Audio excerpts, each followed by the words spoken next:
All right, I'm going to read the next chapter in The Witches, and this is the recipe. I hope you haven't forgotten that while all this was going on, I was still stuck behind the screen on my hands and knees, with one eye glued to the crack. I don't know how long I had been there, but it seemed like forever. The worst part of it was not being allowed to cough or make a sound, and knowing that if I did, I was as good as dead. And all the way through, I was living in constant terror that one of the witches in the back row was going to get a whiff of my presence through those special nose holes of hers. My only hope as I saw it was the fact that I hadn't washed for days.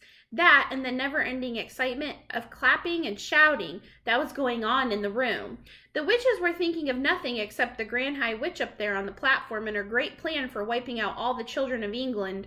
They certainly weren't sniffing around for a child in the room.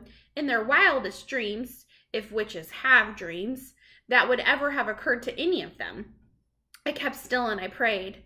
The Grand High Witch's dreadful gloating song was over now, and the audience was clapping madly and shouting, "Brilliant! Sensational! Marvelous! You are a genius, oh brainy one! It is a thrilling invention, this delayed action mouse maker. It is a winner. And the beauty of it is that the teachers will be the ones who bump off the stinking little children, and it won't be us doing it. We shall never be caught." "Witches are never caught," snapped the Grand High Witch. "Attention now. I want everybody's attention for what I'm about to be telling you. What you must do to prepare Formula 86 Delayed Action Mouse Maker." Suddenly, there came a great gasp from the audience. This was followed by a hubbub of shrieking and yelling, and I saw many of the witches leaping to their feet and pointing at the platform and crying out, "Mice! Mice! Mice! She's done it to show us. The brainy one has turned 2 children into mice, and there they are." I looked toward the platform. The mice were there all right, 2 of them, running around near the Grand High Witch's skirts. But these were not field mice or house mice or wood mice or harvest mice. They were white mice. I recognized them immediately as being my own little William and Mary. "Mice!" shouted the audience. "Our leader has made mice to appear out of nowhere. Get the mouse traps, fetch the cheese." I saw the Grand High Witch peering down at the floor and staring with obvious puzzlement at William and Mary. She bent lower to get a closer look. Then she straightened up and shouted, "Wyatt!" The audience became silent and sat down. "These mice are nothing to do with me," she shouted. "These mice are pet mice. These mice are quite obviously belonging to some repellent little child in the hotel. A boy will be for certainly, because girls are not keeping pet mice." "A boy?" cried the witches. "A filthy, smelly little boy. We'll swipe him. We'll swizzle him. We'll have his stripes for breakfast." "Silence!" shouted the Grand High Witch, raising her hands. "You know perfectly well you must not do anything. You must do nothing to draw attention to yourselves while you are living in the hotel. Let us by all means get rid of this evil-smelling little svirt. But we must do it as quietly as possible, for are we not, all of us, the most respectable ladies in the Royal Society for the Prevention and Cruelty to Children?" "What do you suggest then, O brainy one?" they cried out. "How shall we dispose of this small pile of filth?" "They're talking about me," I thought. "These females are actually talking about how to kill me." And I began to sweat. "Whoever he is not important," announced the Grand High Witch. "Leave him to me. I shall smell him out and turn him into a mackerel and have him dished up for supper." "Bravo!" cried the witches. "Cut off his head and chop off his tail and fry him in hot butter." You can imagine that none of this was making me feel very comfortable.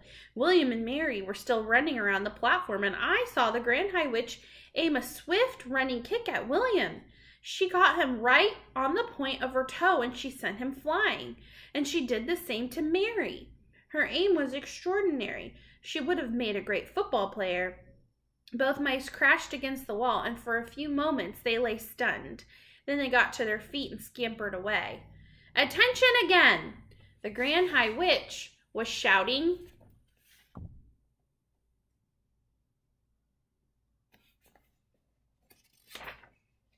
"I will now give you the recipe for concocting Formula 86 Delayed Action Mouse Maker. Get out pencils and paper. Handbags were open all over the room and notebooks were fished out. Give us the recipe, oh brainy one, cried the impatient audience. Tell us the secret. First, said the Grand High Witch, I had to find something that would cause the children to become very small very quickly. And what was that? Cried the audience. That part was simple, said the Grand High Witch. All you have to do, if you are wishing to make a child very small, is to look at him through the wrong end of a telescope. She's a wonder, cried the audience. Who else would have thought of a thing like that? So you take the wrong end of a telescope, continued the Grand High Witch, and you boil it until it gets soft. How long does that take? They asked her. 21 hours of boiling, answered the Grand High Witch. And while this is going on, you take exactly 45 brown mice, and you chop off their tails with a carving knife, and you fry the tails in hair oil until they are nice and crisp. What do you do with all those mice who have had their tails chopped off? Asked the audience. You simmer them in frog juice for 1 hour, came the answer. But listen to me. So far, I have only given you the easiest part of the recipe. The really difficult problem is to put in something that will have a genuine delayed action result. Something that can be eaten by children on a certain day, but which will not start working on them until 9 o'clock the next morning when they arrive at school.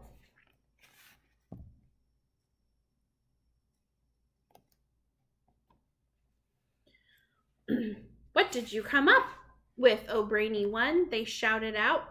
They called out, Tell us the great secret. The secret, announced the Grand High Witch triumphantly, is an alarm clock.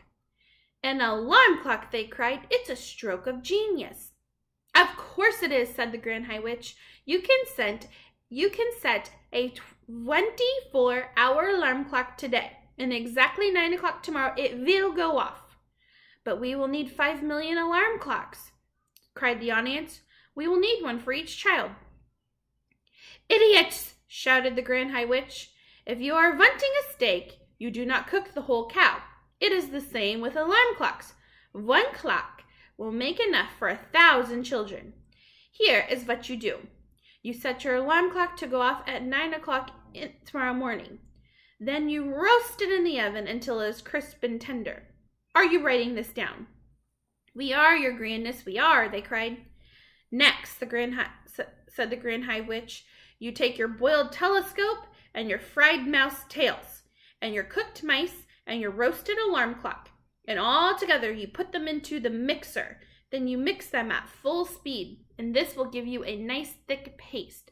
While the mixture is still mixing, you must add it to the yolk of one Gruntel's egg. A Gruntel's egg, cried the audience. We shall do that. Underneath all that clamor that was going on, I heard one witch in the back row saying to her neighbor, I'm getting a bit old to go bird nesting. Those ruddy gruntles always nest very high up. So you mix in the egg, the Grand High Witch went on, and one after the other, you also mix in the following items.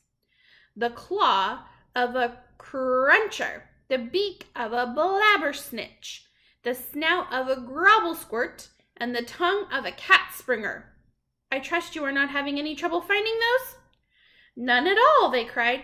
We will spear the blabbersnitch and trap the crab cruncher and shoot the grobblesquirt and catch the cat springer in his burrow. Excellent, said the Grand High Witch.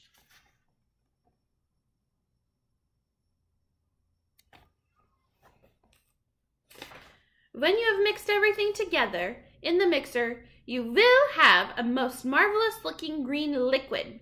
Put 1 drop, just 1 titchy droplet of this liquid into a chocolate or sweet, and at 9 o'clock the next morning, the child who ate it will turn into a mouse in 26 seconds.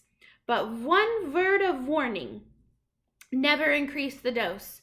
Never put more than 1 drop into each wheat or chocolate, and never give more than 1 sweet or chocolate to each child.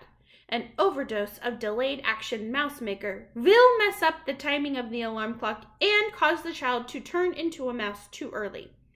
A large overdose might even have an instant effect. And you wouldn't want that, would you? You wouldn't want the child turning into mice right in your sweet shops. That would give the game away. So be very careful. Do not overdose.